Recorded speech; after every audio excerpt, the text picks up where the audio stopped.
ഇന്ന് നമ്മൾ ഉണ്ടാക്കാൻ പോണത് എന്ത് കറിയാണെന്നറിയോ? ഉരുളക്കിഴങ്ങ് മുട്ട വറുത്തരച്ച കറി ഇടാം. ഇത് പണ്ടൊക്കെ ഞങ്ങളുടെ വീട്ടിൽ സ്ഥിരമായിട്ട് ഉണ്ടാക്കുന്ന കറിയാണ്. എന്ന് പറഞ്ഞാൽ ഞങ്ങളുടെ വീട്ടിൽ മാത്രമല്ല, മിക്കവാറും എല്ലാവരുടെ വീട്ടിലും ഉണ്ടാവും ഇങ്ങനത്തെ കറി. വറുത്തരച്ച കറി എന്ന് പറഞ്ഞാൽ ഒരു പ്രത്യേക വിരുന്നുകാരൊക്കെ വരുമ്പോൾ ഉണ്ടാക്കുന്ന ഒരു തരം കറിയായിരുന്നു പണ്ടൊക്കെ. അതായത് നോൺ വെജ് അല്ലാത്തത് ആകുമ്പോൾ. അപ്പോൾ അതെങ്ങനെ ഉണ്ടാക്കണമെന്ന് നോക്കാം കേട്ടോ. അപ്പോൾ ഇതിനായിട്ട് ഇവിടെ 3 വലിയ ഉരുളക്കിഴങ്ങ് എടുത്തിട്ടുണ്ട്, പിന്നെ 4 സവാള എടുത്തിട്ടുണ്ട് കേട്ടോ. അപ്പോൾ നമുക്ക് കുറച്ച് കറി മതിയെങ്കിൽ കുറച്ച് അളവിൽ ഇതൊക്കെ എടുത്താൽ മതി. ഇതിപ്പോൾ ഇത്ര എണ്ണത്തിൻ്റെ അനുസരിച്ചിട്ടുള്ള അളവാണ് നമ്മൾ ചെയ്യാൻ പോണത്. അപ്പോൾ ഉരുളക്കിഴങ്ങ് ഇത്ര വലിപ്പമുള്ള കഷ്ണങ്ങളാക്കിയിട്ടുണ്ട് കേട്ടോ, ചെറിയ കഷ്ണങ്ങളാക്കരുത്. എന്നിട്ട് അരിഞ്ഞിട്ട് വെള്ളത്തിലിട്ടാൽ മതി. വെള്ളത്തിലിട്ട് കഴിഞ്ഞാൽ 2 ഉപകാരമുണ്ട്. ഉരുളക്കിഴങ്ങിൻ്റെ കളറും മാറില്ല, പിന്നെ അതിലെ കുറേ സ്റ്റാർച്ചൊക്കെ പോയി കിട്ടും. പിന്നെ ഈ സവാള നമ്മൾ നീളത്തിൽ അരിഞ്ഞെടുക്കാം.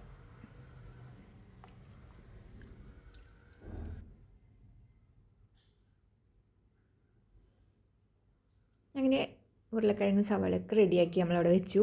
അപ്പോൾ നമുക്കിതിലേക്ക് മല്ലിപ്പൊടിയും മുളക് പൊടിയും കൂടെ വറക്കണം. അപ്പോൾ അതെങ്ങനെ വറുത്തെടുക്കാമെന്ന് പറഞ്ഞാൽ സിമ്മിലിടാം.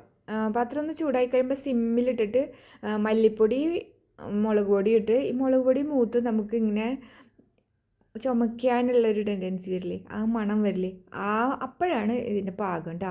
അപ്പോൾ സിമ്മിലിട്ടിട്ട് വയ്ക്കാൻ പാടുള്ളൂ, അല്ലെങ്കിൽ ഇത് കരിഞ്ഞു പോവും. സിമ്മിലിട്ടിട്ട് ഇത് എടുത്താൽ മതി, അല്ലെങ്കിൽ കരിഞ്ഞു പോകും. കുറച്ച് സമയം നിൽക്കേണ്ടി വരും, പക്ഷേ തീ കൂട്ടിയിട്ടാൽ പെട്ടെന്ന് കരിയും. അങ്ങനെ അത് വറുത്ത് വെച്ചു. പിന്നെ നമ്മൾ ഈ അരിഞ്ഞു വെച്ച കഷ്ണങ്ങളൊക്കെ കുക്കറിലിട്ട് കൊടുത്തു. 2 പച്ചമുളകും കൂടി ഇടുന്നുണ്ട് കേട്ടോ. അപ്പോൾ 2 ടീസ്പൂൺ മുളക് പൊടിയാണ് അവിടെ എടുത്തത്. പിന്നെ പച്ചമുളകൊക്കെ എരിവ് അനുസരിച്ചിട്ട് ചേർക്കാം.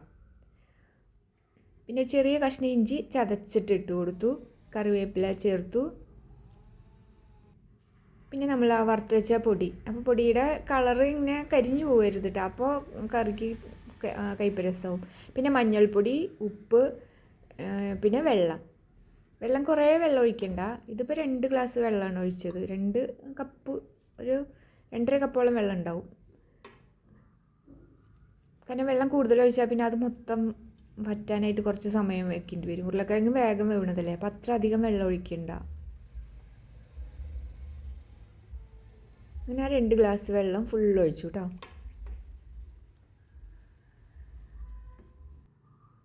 അങ്ങനെ അടച്ചു വെച്ചിട്ട് ഫുൾ ഫ്ലെയിമിൽ വയ്ക്കുക. ഒരു വിസിൽ വരുമ്പോൾ സിമ്മിലിട്ട് 5 മിനിറ്റ് കഴിയുമ്പോൾ ഓഫ് ചെയ്യുക കേട്ടോ. പിന്നെ നമ്മൾ വറവിന് വേണ്ടിയിട്ട് നാളികേരം, വെളിച്ചെണ്ണ ചൂടാകുമ്പോൾ നാളികേരം ഇട്ടു. പിന്നെ പട്ട, ഗ്രാമ്പു, ഏലക്ക, വെളുത്തുള്ളി, പിന്നെ കറിവേപ്പില, ഇതൊക്കെ ഇട്ട് കൊടുത്തു കേട്ടോ. ഇപ്പോൾ സിമ്മിലാണ് വെച്ചിരിക്കുന്നത് കേട്ടോ, അതുകൊണ്ടാണ്, അല്ലെങ്കിൽ കൂട്ടി വെച്ചാൽ കരിയും. പിന്നെ നമ്മൾ പെരുംജീരകം, കുരുമുളകുമാണ് ചേർത്തത്. വേറെ ഇതിൽ മസാലപ്പൊടി നമ്മൾ ഗരം മസാല വാങ്ങിക്കുന്നതാണെങ്കിൽ അവസാനം ആകുമ്പോൾ പൊടി 2 ടീസ്പൂൺ ഇട്ട് കൊടുത്താൽ മതി. അങ്ങനെ ആദ്യം ഇത് തണുത്ത് കഴിയുമ്പോൾ, വറുത്തെടുത്തത് തണുത്ത് കഴിയുമ്പോൾ ഒന്ന് വെള്ളം ഒഴിക്കാണ്ട് പൊടിച്ചെടുക്കുക. അതിന് ശേഷം പിന്നെ വെള്ളം ഒഴിച്ചിട്ട് അരച്ചാൽ മതി, അപ്പോൾ വേഗം അരിഞ്ഞു കിട്ടും. ഈ സമയം കൊണ്ട് നമ്മുടെ ഉരുളക്കിഴങ്ങൊക്കെ പ്രഷർ പോയി തുറന്നു വെന്ത് കഴിഞ്ഞിട്ടുണ്ടായിരുന്നു കേട്ടോ.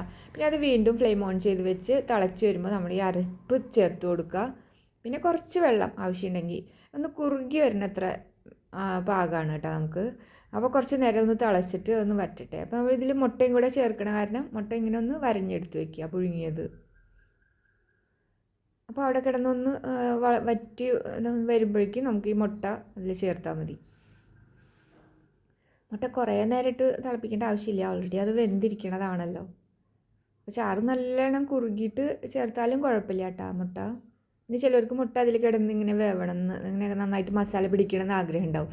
അപ്പോൾ അവർ കുറച്ച് മുമ്പ് ചേർത്തിട്ട് കുറച്ച് നേരം ഒന്ന് തിളപ്പിച്ചു, ഒരു 5 മിനിറ്റൊക്കെ തിളപ്പിച്ചാൽ മതി.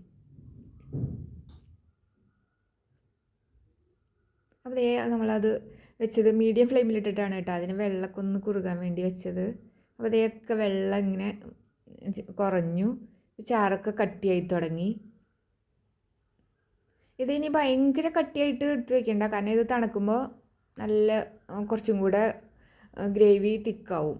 അപ്പോൾ അതുകൊണ്ട് ആദ്യമേ തന്നെ എല്ലാതും കൂടെ വറ്റിക്കണ്ട, കുറച്ചൊരു ലൂസ് ആവുമ്പോൾ കുറച്ച് കട്ടിയാകുമ്പോൾ നമ്മളത് ഓഫ് ചെയ്ത് വയ്ക്കുക.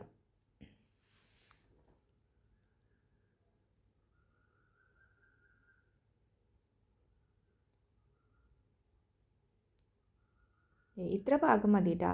ഇത് ഇനി ഓഫ് ചെയ്ത് തണുത്ത് കഴിയുമ്പോൾ നല്ല കുറുകിയ ചാറായിക്കോളും. പിന്നെ അതിലേക്ക് നമ്മൾ ഉള്ളി മൂപ്പിച്ച് ചേർക്കണം, കുറച്ച് കറിവേപ്പില ഇപ്പോൾ കുറേ ചേർത്തിട്ടുണ്ട് കേട്ടോ, 2-3 പ്രാവശ്യമായിട്ട്. അപ്പോൾ ഉള്ളി ഇതുപോലെ ചെറിയൊരു ബ്രൗൺ കളറാകുമ്പോൾ അതിലേക്ക് ഒഴിക്കുക. നമ്മൾ സൂപ്പർ മുട്ടക്കറി റെഡി ആയിട്ടാണ്. വറുത്തരച്ച ഉരുളക്കിഴങ്ങ് മുട്ടക്കറി. ഇനി മുട്ട ചേർക്കാൻ ഇഷ്ടമില്ലെങ്കിൽ ഉരുളക്കിഴങ്ങ് തനിയെ ഇതുപോലെ ചേർക്കാം. അപ്പോൾ കറി ഇഷ്ടപ്പെട്ടെങ്കിൽ ലൈക്ക് ചെയ്യുക, കമൻറ്റ് ചെയ്യുക, സബ്സ്ക്രൈബ് ചെയ്യുക.